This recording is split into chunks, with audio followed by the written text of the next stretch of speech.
Hey, what's up guys, Will here for GSM Arena. The Galaxy S21 Ultra is Samsung's hottest new flagship, with some pretty standout features. So what exactly does it offer over those less expensive S21 models? And are these things worth paying a lot of extra money for? Let's find out in our full review.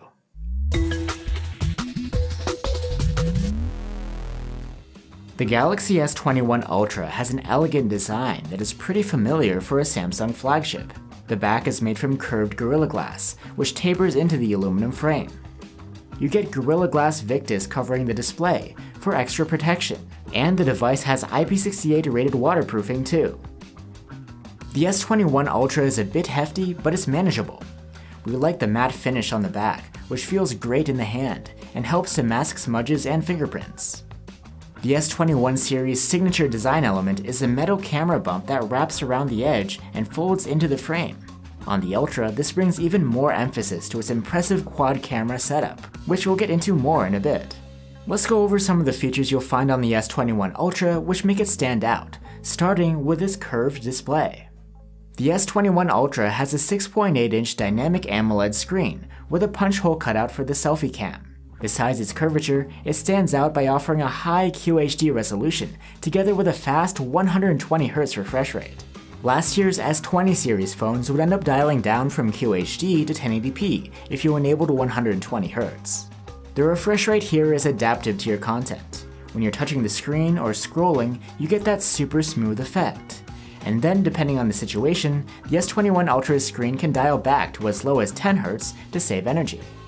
As far as the picture quality goes, this is pretty much the best OLED screen we've tested to date. With a pixel density of 515 ppi, the picture is clear and sharp, and you get vivid colors and inky blacks. Colors can be tuned to great accuracy in settings, and you get HDR10+ support too. The brightness here is incredible as well. We measured a maximum of about 460 nits with the slider, and the phone can boost this to 1020 nits in auto mode if you're out in bright sun. One unique feature here on the S21 Ultra is support for an S Pen stylus, which before you'd only find on a Galaxy Note phone. However, you need to buy it separately, and there's no built-in holder for it on the phone itself, though you could find a case that can do that for you. You get all of the basic on-screen features that you'd get on a Note phone, including taking notes, drawing, accessing quick shortcuts, and taking advanced screenshots. You don't get any of the Bluetooth functions for now, though these will be supported by the upcoming S Pen Pro. Another feature you'll find on the S21 Ultra is excellent battery life. This isn't exactly something Samsung is known for, but this year they're turning over a new leaf. The S21 Ultra has a 5000 mAh battery, just like last year's model. However, battery life is way better this time around. The S21 Ultra scored an excellent endurance rating of 114 hours in our battery life tests. But as you may have heard, Samsung has turned over a new leaf as far as charging goes too. You won't get a charging adapter in the box, so you'd have to find one separately. There is support for 25-watt wired charging, and with this sort of adapter we were able to go from 0 to 54% in half an hour. There's also support for 10-watt wireless charging and reverse wireless charging. And there are even more new features to cover here. The S21 Ultra is the first phone to offer support for the new Wi-Fi 6E, which can offer lower network latency in the 6 GHz band. And finally, let's go over the S21 Ultra's unique camera setup.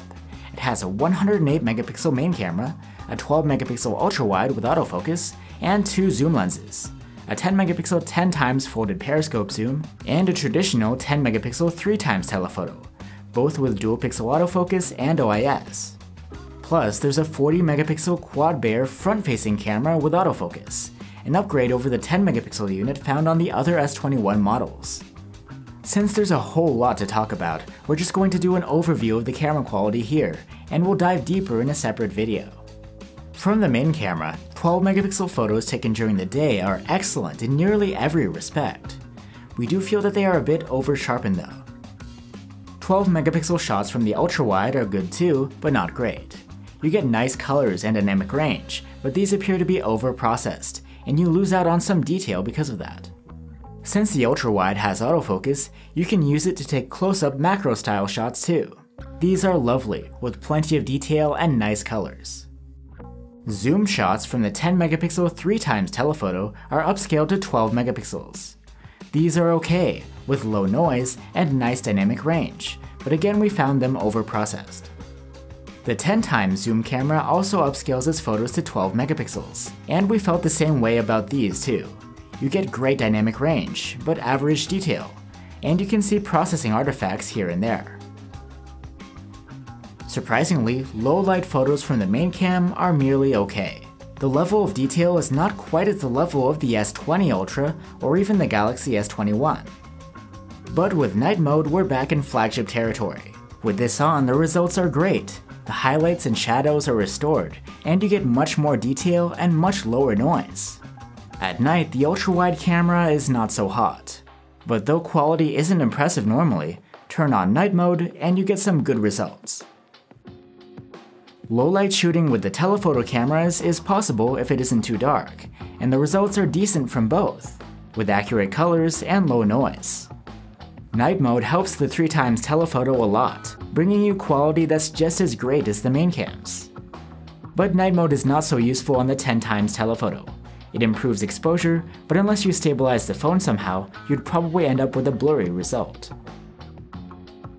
Selfie photos come out in a cropped 5 megapixels by default, but you can opt for a wider 10 megapixel photo. Overall, these are among the best we've seen from a smartphone.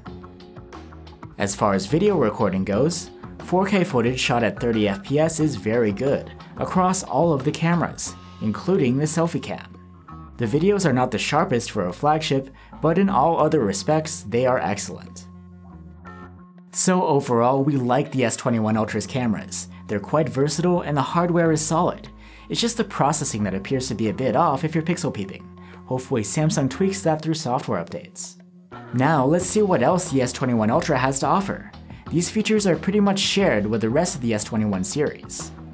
You get an ultrasonic fingerprint reader which is upgraded over last year's models. It's a lot more responsive, and the target area is larger. For audio, there is a pair of stereo speakers. It's a hybrid setup with one bottom-firing speaker and the earpiece acting as the second one. Loudness is very good, and you get good sound quality too, with nice vocals and high notes. There isn't much in the way of bass though.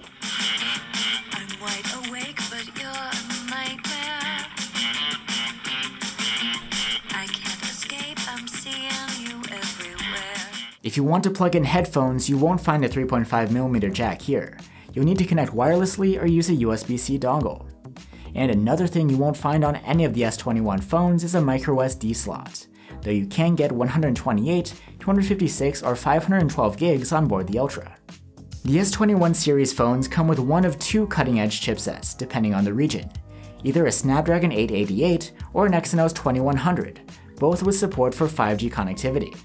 Our S21 Ultra has the Exynos chipset and 12 gigs of RAM, though you can get up to 16.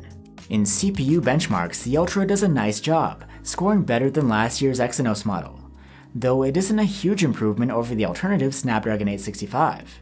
And GPU-wise, the S21 Ultra offers flagship-grade performance, though this does fall behind a bit in direct comparisons due to its high-res screen. Regardless though, we were happy with the Ultra. Everyday tasks felt lightning fast, and we didn't experience any thermal throttling while gaming. Finally, let's go over the interface of the S21 Ultra. It's Samsung's One UI 3.1 based on Android 11. It integrates quite a few features from the new Android, and there are also a few tweaks here and there. One change you'll see directly on the home screen is that One UI 3.1 provides a Google Feed panel instead of Samsung Daily. And if you pull down the notification shade, it will cover the whole screen now, with no gap beneath. You have access to notification history and settings too, in case you accidentally deleted something important. And you can now pin your favorite apps to the top of your share options for easy access. There are some new changes to the lock screen too. The default shortcuts are now monochrome, and you have access to the well-being widget without having to unlock your phone. So there you have it guys. The Galaxy S21 Ultra is a phone that is in many ways groundbreaking. It has the best AMOLED screen we've seen on a phone yet, excellent battery life, especially for a Samsung flagship, S Pen stylus support, and support for the new Wi-Fi 6E. Plus you have a brand new flagship chipset, an elegant and durable build, stereo speakers, and a super versatile camera setup. The only things we're really missing here are expandable storage, a headphone jack, and a charging adapter. But these things are gone, Samsung decided we don't need them, and they're probably not coming back. That's the future, I guess. Also, even though we like the cameras, they could definitely be better with less heavy-handed processing, and hopefully Samsung will make some changes through software updates.